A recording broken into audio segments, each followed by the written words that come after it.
Le pays est riche en ressources naturelles, mais cette abondance a souvent alimenté des conflits internes. Les luttes pour le contrôle de ces ressources sont des facteurs essentiels d'instabilité. L'indépendance du Congo en 1960 marque le début d'une période d'incertitude, suivie par le régime dictatorial de Joseph Mobutu, qui perdure jusqu'en 1997. Le génocide rwandais de 1994 a des conséquences directes pour la RDC, entraînant un afflux de réfugiés hutus et exacerbant les tensions dans l'est du pays. Laurent Kabila, après avoir pris le pouvoir, change rapidement d'alliance en demandant le retrait des troupes rwandaises et ougandaises, provoquant dès lors des violences contre les Tutsis. Le soutien du Rwanda et de l'Ouganda s'avère crucial pour les rebelles congolais, qui forment des groupes tels que le TRCD pour lutter contre le gouvernement de Kabila. La guerre donne également naissance à des groupes rebelles comme le MLC. Ces factions rivalisent pour le contrôle des territoires, aggravant ainsi la situation humanitaire. Les affrontements entre groupes armés se produisent fréquemment, soutenus par divers gouvernements, ce qui complique la restauration de la paix et la sécurité pour les civils. Suite à l'assassinat de Laurent Désiré Kabila, son fils Joseph Kabila accède au pouvoir. Des accords de paix sont signés, mais l'instabilité persiste, avec des milices toujours actives.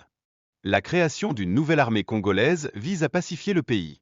Cependant, cette force se révèle mal équipée et peu disciplinée, compromettant ainsi ses capacités d'action. Des centaines de milliers de civils fuient leur foyer à cause des combats et des crimes contre l'humanité, y compris des massacres et des viols, ce qui souligne l'urgence de la crise humanitaire. Bien qu'un accord de paix ait été signé en 2009, le non-respect des termes a conduit à de nouvelles rébellions, accentuant les tensions dans la région du Kivu.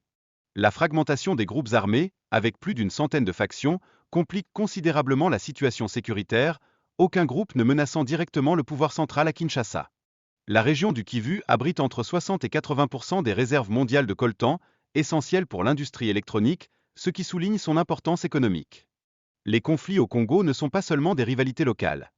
Ils sont alimentés par l'accaparement des ressources par des milices, qui contrôlent souvent les mines et exploitent les mineurs.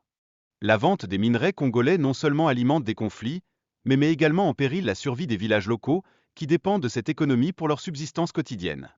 Les milices exploitent la peur pour contrôler les esprits des populations, créant ainsi un climat d'insécurité et de désespoir qui vise à briser l'équilibre social.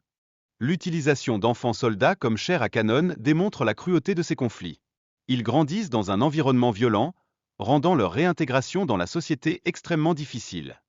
Les élections de décembre 2018 suscitent l'espoir pour le peuple congolais, marqué par un désir de changement et de démocratie, signifiant potentiellement la fin de l'ère Kabila et un tournant décisif.